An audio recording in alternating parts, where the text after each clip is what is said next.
Soy Roberto Pombo. Bienvenidos a Mis Preguntas, un programa de Prisa Media patrocinado por CAFAM, aliado estratégico en el crecimiento de más de 40.000 empresas en Colombia. ¿Puede el Pacífico ser la salvación de Colombia?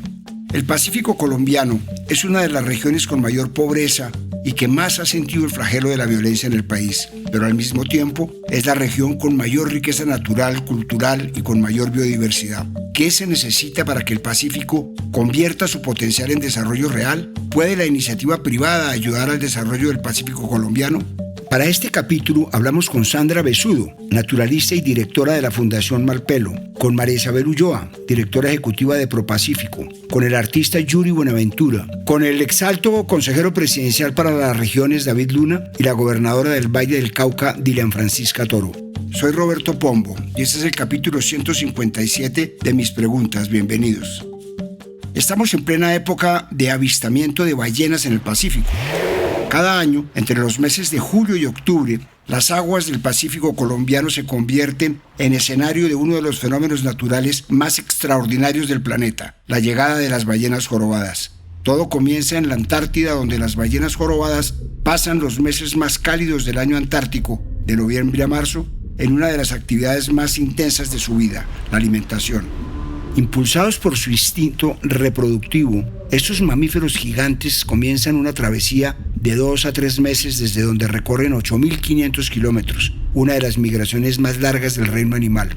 Después de varios meses de viaje continuo, las primeras ballenas comienzan a llegar a aguas del Pacífico colombiano. Allí, en las costas de lugares como Bahía Málaga, Nuquí, Gorgona y Utría, encuentran el lugar perfecto para comenzar su proceso de apareamiento. En el Pacífico colombiano encuentran el ambiente ideal, aguas cálidas con temperaturas que oscilan entre 26 y 28 grados centígrados, que crean el ambiente perfecto para el apareamiento, especialmente para que las hembras den a luz y amamanten sus crías. Las aguas de estas costas son más tranquilas, hay menos depredadores y la temperatura es ideal. El Pacífico colombiano no es simplemente una extensión más del océano, es un sistema de bahías, ensenadas y aguas protegidas que la naturaleza diseñó como si fuera específicamente para albergar a estos gigantes marinos. La configuración de esta parte del Océano Pacífico crea lo que los biólogos marinos llaman microambientes, o sea, espacios oceánicos con características particulares que los diferencian del océano abierto. Las bahías de Málaga, Solano, Cupica, Utría y los alrededores de la isla de Gorgona forman un archipiélago de refugios naturales donde las condiciones son ideales para la reproducción y la crianza. Este es solo uno de los muchos fenómenos que se dan en el Pacífico colombiano, un territorio de extraordinaria riqueza biológica y con una combinación única de factores geológicos, climáticos y oceanográficos que han operado durante millones de años. Es uno de los ecosistemas más diversos del planeta, una región donde la selva tropical abraza al océano más extenso del mundo, creando condiciones excepcionales para la vida. Esta región es como el jardín de las delicias, el cuadro del Bosco, que en una parte contiene el paraíso y la vida, también la vida terrenal y al mismo tiempo un retrato del sufrimiento. El Pacífico colombiano contiene una gran riqueza cultural, biodiversa y de recursos, pero al mismo tiempo sufre grandes problemas de pobreza, hambre, violencia y abandono. ¿Cómo puede el avistamiento de ballenas en el Pacífico ayudar al desarrollo de la región sin afectar los ecosistemas? Esto me contó Sandra Besudo, naturalista y directora de la Fundación Malpelo. El avistamiento de ballenas en el Pacífico puede ayudar al desarrollo de la región sin afectar los ecosistemas, siempre y cuando se haga de una manera responsable, con buenas prácticas y seguras. A esto me refiero de no perseguirlas, de no ponerse enfrente de ellas, de dejarles un espacio de por lo menos 100, 200 metros entre la ballena y la lancha. Se busca que la lancha vaya de manera paralela al nado de las ballenas sin interrumpir su nado ni la actividad que esté haciendo, pero sobre todo ir siempre con ir lento para evitar también que el ruido de los motores las puedan afectar. Los machos están cantando para atraer a las hembras y obviamente todo este ruido marino interfiere con estos cantos de apareamiento.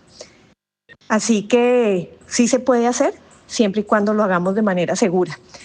porque las ballenas también brincan y al brincar, si estamos demasiado cerca, ha sucedido que caen encima de la lancha y puede causar estragos. Así que bienvenido a todo lo que tenga que ver con el avistamiento de las ballenas, de la biodiversidad, siempre y cuando nuevamente lo hagamos de manera responsable, segura y no botemos la basura. El Pacífico colombiano es una franja que se extiende de norte a sur entre las fronteras con Panamá y Ecuador.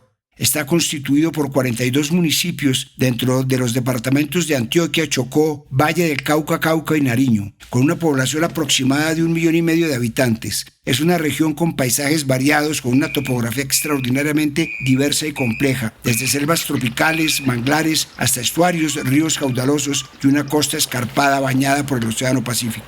Como decía hace un momento, es una de las regiones más biodiversas del planeta.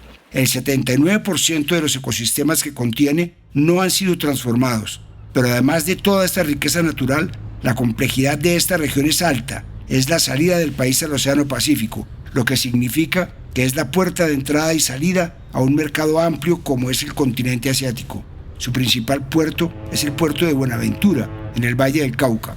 Según un informe del Ministerio de Transporte y la Superintendencia de Transporte, en 2024 reportó que desde ese puerto se exportan 14,7 millones de toneladas, es decir, una participación de 34,1% del total del país.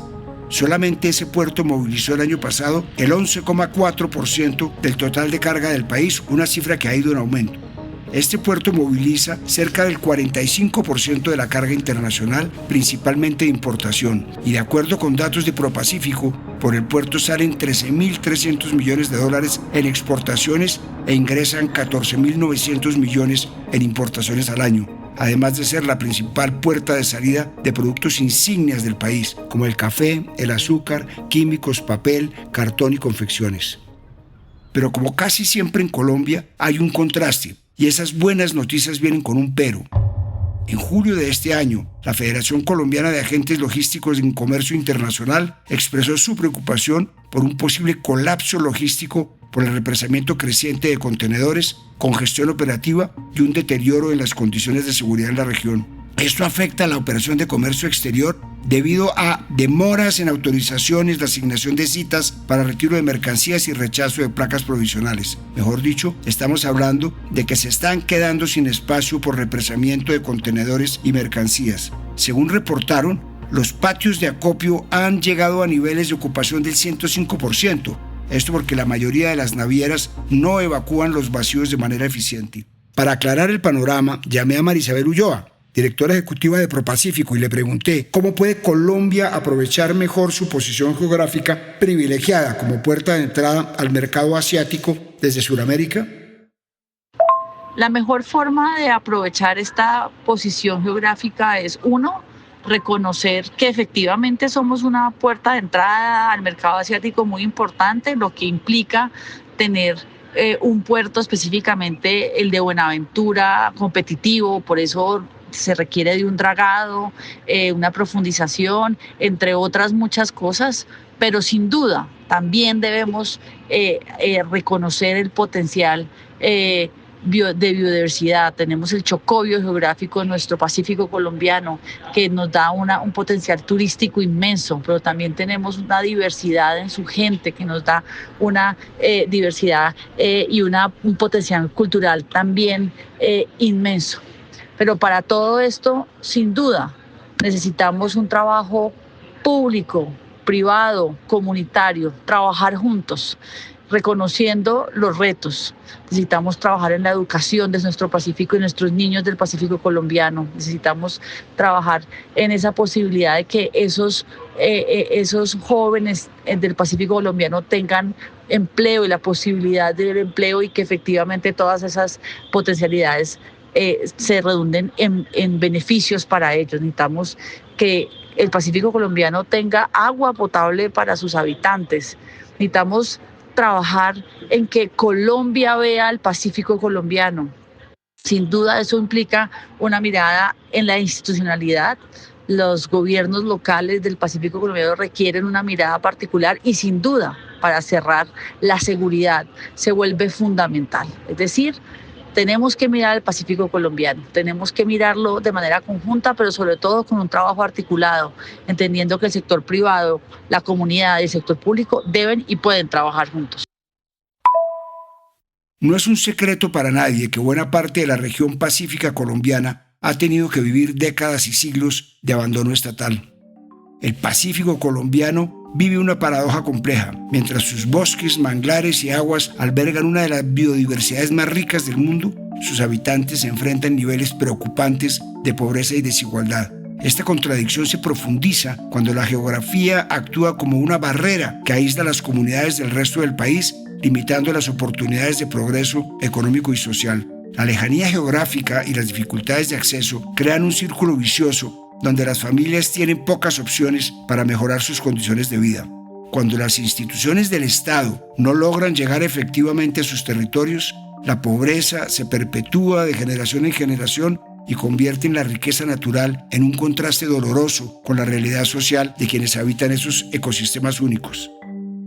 Según un documento del Banco de la República sobre la persistencia de la pobreza en esta región y los factores a los que está asociada, esta realidad no es algo pasajero.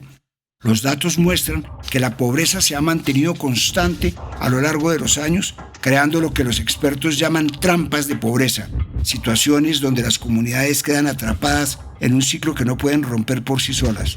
Cuando una región no puede generar oportunidades de educación, trabajo digno o empresas que produzcan riqueza, las familias permanecen estancadas sin posibilidades reales de progreso.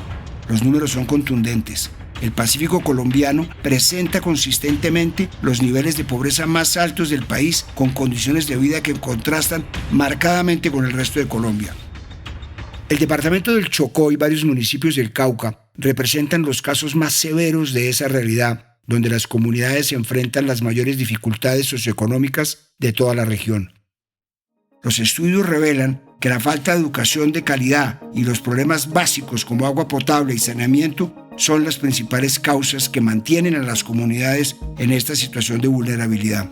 Por ejemplo, Chocó es, después de La Guajira, el segundo departamento con mayor pobreza. El 64% de su población estaba en esta condición en 2021, según el DANE, mientras que la informalidad está en un 65%. Una investigación hecha por el Observatorio de la Democracia de la Universidad de los Andes en 2017 reveló las principales preocupaciones de los habitantes del Pacífico colombiano después de la firma del acuerdo de paz con las FARC. La falta de empleo encabeza la lista de problemas con casi el 15%, seguida por la ausencia de servicios básicos como agua potable y electricidad, que afectan a más de 14% de la población. La satisfacción con los servicios públicos reflejó deficiencias significativas. Menos de 2 de cada 10 personas se sentían conformes con la atención médica que recibían, mientras que solo 1 de cada 4 estaba satisfecha con el estado de las carreteras. La educación pública recibió una valoración algo mejor, aunque aún insuficiente, con menos del 40% de aprobación entre los encuestados. Los problemas de esta región no son nuevos. La ausencia del Estado en el Pacífico es una constante que se remonta a la colonia misma, e incluso la presencia del Estado que llega es blanco de desconfianza.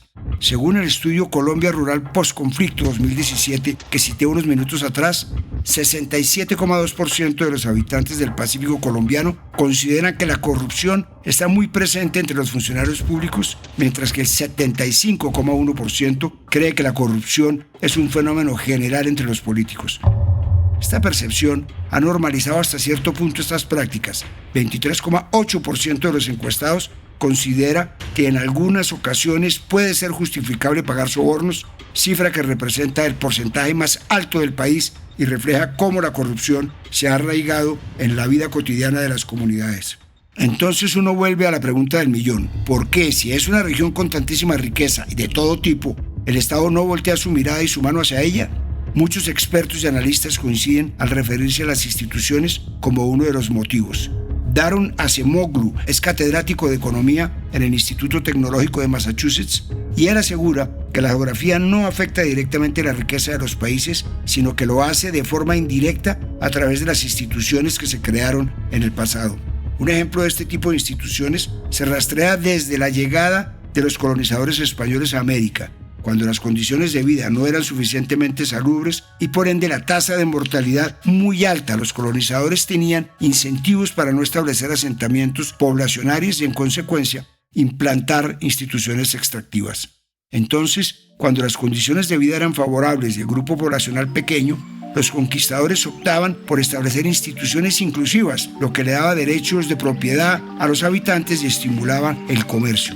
Según esto, varios académicos aseguran que precisamente por las condiciones climáticas de la región, la humedad, el calor, las constantes lluvias, funcionaron como una barrera para los conquistadores españoles. Las densas selvas tropicales creaban un ambiente hostil para los europeos. El clima húmedo y caluroso resultaba especialmente difícil de soportar, y la resistencia decidida de los pueblos indígenas locales complicaba cualquier intento de dominación.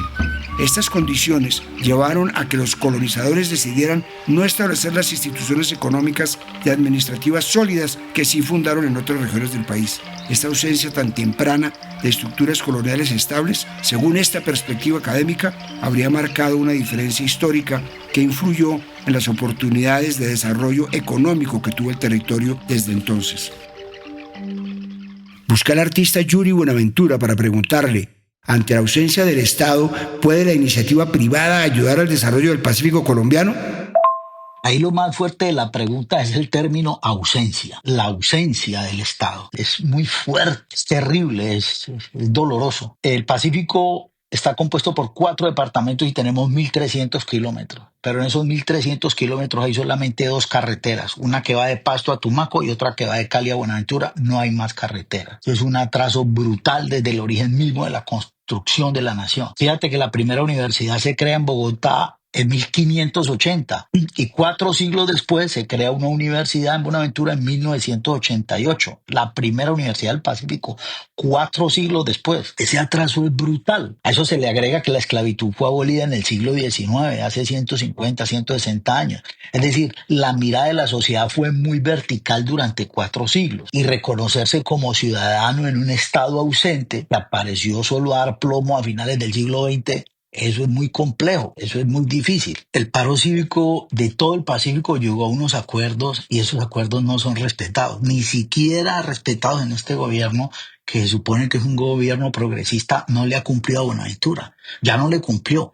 Solo basta con escuchar a Francia Márquez o al ministro Carlos Rosero la impotencia de esa ausencia del Estado allá. Y aunque ningún negro le pueda decir nada pues al presidente, pues le cuento que ese cuento es viejo porque nosotros llevamos siglos tratando de hacernos escuchar, ¿no? Y lo peor pues es que el nuevo orden mundial ya está aquí y ese nuevo orden mundial pasa por el Pacífico, porque ahora somos un objetivo geoestratégico para muchos países del mundo. El tema es delicado, porque mientras el Estado está ausente, los carteles hicieron allá en esos manglares su casa y es algo que tiene presa la comunidad del Pacífico. El pueblo del Pacífico tiene a sus espaldas un muro absoluto que es el Estado y unos carteles enfrente reclutando. Entonces, el Estado no cumple los acuerdos. Los empresarios del Pacífico envían los impuestos a Bogotá y la corrupción en Bogotá se queda con los recursos de las regalías del Pacífico, pues entonces en ese escenario muy complejo. Es muy complejo que la empresa privada pueda ayudar, porque la empresa privada paga sus impuestos y paga lo que tiene que pagar. Yo no sé cómo se hace para operar en un escenario tan terrible, pues. El Pacífico colombiano, además, tiene un problema de vías de acceso. Llegar a muchas partes del Cauca, Nariño o incluso el Valle del Cauca es difícil. Las vías de acceso son escasas. Esta desconexión con el resto del país y la ausencia estatal han beneficiado solo a un sector, al narcotráfico y a los grupos armados ilegales. La violencia tiene un capítulo especial en el Pacífico colombiano. Los últimos ataques terroristas en Cali, Timbiquí, López de Micay y otros municipios de la región muestran que la violencia no se ha ido. El departamento del Cauca experimentó la situación de seguridad más compleja del país entre septiembre de 2023 y septiembre de 2024. La Oficina de Naciones Unidas para la Coordinación de Asuntos Humanitarios documentó 466 episodios violentos en este territorio, que incluyeron agresiones contra civiles, detonación de explosivos y enfrentamientos armados. El Pacífico colombiano concentra una parte significativa de los cultivos de coca en Colombia. La Oficina de las Naciones Unidas contra la Droga y el Delito reporta que el 40% de las zonas de expansión de cultivos de coca se ubican en esta región. Los departamentos de Cauca y Nariño albergan más de 30.000 hectáreas sembradas con coca. La combinación de estos factores afecta a las comunidades locales que habitan el territorio. Y según el estudio hecho por el Observatorio de la Democracia de la Universidad de los Andes, 3 de cada 4 habitantes habían sido víctimas directas del conflicto armado en el año anterior a la encuesta, mientras que solo la mitad de la población había completado la educación secundaria. ¿Qué tanto ha tenido que ver el narcotráfico con los problemas estructurales del Pacífico y cómo superar este problema? Le trasladé la inquietud al exalto consejero presidencial para las regiones, David Duna. El narco, los traquetos, el narcotráfico, no solamente ha marcado la historia del Pacífico, ha marcado la historia de todo nuestro país, ha financiado la violencia, impuesto economías ilegales y profundizado la desigualdad y la corrupción. En el Pacífico lo vemos con mayor crudeza: ausencia del Estado, comunidades sometidas y territorios controlados por las mafias. Pero lo mismo pasa en muchas otras regiones del país, donde el narcotráfico ha capturado instituciones, donde ha capturado políticos y donde ha frenado el desarrollo. Superar este problema exige enfrentar al narcotráfico como lo que es, la raíz de la violencia, la raíz de la corrupción. Eso implica 3 cosas. Primero, recuperar la presencia integral del Estado, seguridad, justicia y servicios sociales, donde hoy solo manda la ilegalidad. Segundo, atacar las finanzas del crimen organizado, golpeando el lavado de activos y las redes que sostienen este negocio. Y tercero, abrir oportunidades reales de progreso con educación, con infraestructura, con conectividad y con proyectos productivos que sustituyan la coca y la minería ilegal, pero también la minería criminal. Entonces, Roberto, yo estoy absolutamente convencido que el Pacífico y toda Colombia tienen un potencial inmenso en cultura, biodiversidad, turismo, producción agrícola y, por supuesto, economía integral. Pero para que ese potencial florezca, el Estado debe derrotar al poder del narcotráfico, cortar con todos los beneficios de raíz y reemplazarlo con instituciones fuertes y oportunidades reales. Solo así lograremos que las comunidades sean protagonistas de su propio futuro y no rehenes de las mafias. Y a pesar de toda esta larga lista de problemas, el Pacífico colombiano sigue siendo una región llena de buenas noticias. Hay muchos datos para llenarse de argumentos. Por un lado, el Valle del Cauca tiene el potencial de consolidarse como centro logístico del Pacífico con el desarrollo de 9 megaproyectos estratégicos que deben completarse antes de 2030. Algunos de estos proyectos requieren superar obstáculos que los han mantenido detenidos. El departamento ocupa el 3er lugar en el Índice Departamental de Competitividad 2025 entre 32 departamentos y Bogotá, solo por debajo de Bogotá y Antioquia. Este departamento también lidera en diversificación económica y sofisticación, lo que refleja un sector empresarial con alta tecnología y capacidad exportadora que abarca productos agroindustriales, textiles, maquinaria y farmacéuticos. En el ámbito de entorno para los negocios, el Valle ocupa el 2º lugar nacional. Se destaca por sus políticas de articulación público-privada, incluyendo la estrategia departamental de internacionalización que aborda desarrollo empresarial, atracción de inversión extranjera, promoción regional, cooperación internacional, infraestructura logística y transferencia tecnológica. El Colombian Tech Report 2024 de la Cámara de Comercio de Cali registra que en 2024 y 2025 la región Cali-Valle alcanzó el mayor crecimiento de la industria tecnológica del país, con un desarrollo del 75% respecto a 2023 y superó a Bogotá, Medellín y Barranquilla.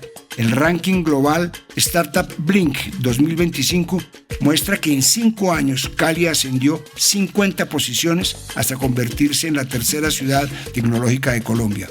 La región del Pacífico ha tenido buenas noticias en el tema del trabajo. Según el DANE, logró bajar bastante su desempleo y ahora tiene las cifras más bajas del país. Pasó de 11% a principios de 2024 a 8,8% en 2025. Esta región incluye Cauca, Chocó, Nariño y Valle del Cauca. También aporta una buena parte a la economía del país. En 2024 contribuyó con el 13,5% del PIB nacional, lo que equivale a unos 230.869 millones de pesos. Esta región además ha mejorado mucho en el tema de pobreza. Los números muestran que bajó del 14,6% en 2022 al 11,8% en 2024. El turismo es quizás uno de los mayores potenciales que tiene la región. Tan solo hace poco menos de un año, Cali fue la sede de la COP16. En el Pacífico, el turismo se ha consolidado como un motor de desarrollo. El Valle del Cauca es el departamento con mayor dinamismo en este sector. Según el observatorio CITUR, entre enero y octubre de 2024 recibió 5,9 millones de visitantes, de los cuales 2,8 millones fueron turistas nacionales, 418.000 extranjeros y 2,6 millones viajeros internos que se desplazaron dentro del mismo departamento. ¿Qué se necesita para que el Pacífico convierta su potencial en desarrollo real? Esto me contó la gobernadora del Valle del Cauca, Dilian Francisca Toro. No podemos seguir viendo el Pacífico solo como una promesa. Es el presente y el futuro de Colombia. Y para esto debemos trabajar unidos para que su potencial se traduzca en darle bienestar, empleo y oportunidades a su gente. Para que esta región convierta ese enorme potencial en desarrollo real, se necesita visión estratégica, que haya una inversión sostenida en el tiempo y un compromiso real con las comunidades. Hay que reconocer que somos una región que tenemos una ubicación privilegiada, una cultura vibrante y una biodiversidad única que nos posiciona en el mundo. Se requiere entonces un liderazgo institucional, desde nacional, departamental y municipal, que lo hemos venido haciendo, pero necesitamos articulación con el gobierno nacional, que es quien realmente tiene los recursos para poder desarrollar nuestro Pacífico. Debemos hacer esa inversión responsablemente y que responda a las necesidades de los habitantes de esta región, y que eso sea a través de proyectos que conviertan nuestras fortalezas en oportunidades reales, consolidándonos así como un modelo de desarrollo sostenible para el país y el mundo. El Pacífico colombiano es una de las regiones que tiene todo el potencial para convertirse en un eje de desarrollo nacional. Se encuentra en una ubicación estratégica de cara al mundo y con acceso a los mercados más importantes. Es fronteriza con países como Ecuador y Panamá. La riqueza cultural que aportan departamentos tan diferentes como Nariño, Cauca y Valle del Cauca, con tradiciones indígenas, afrocolombianas y mestizas.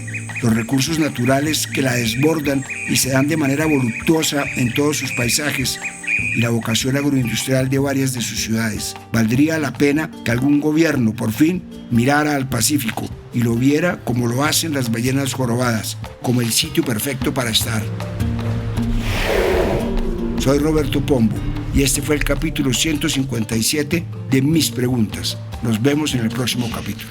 A partir de este momento, este capítulo de Mis Preguntas queda disponible en todas las plataformas de podcast. Este episodio fue posible gracias a CAFAM, aliado estratégico en el crecimiento de más de 40.000 empresas en Colombia. Dirección: Roberto Pombo. Asesor editorial: Daniel Sampero Espina.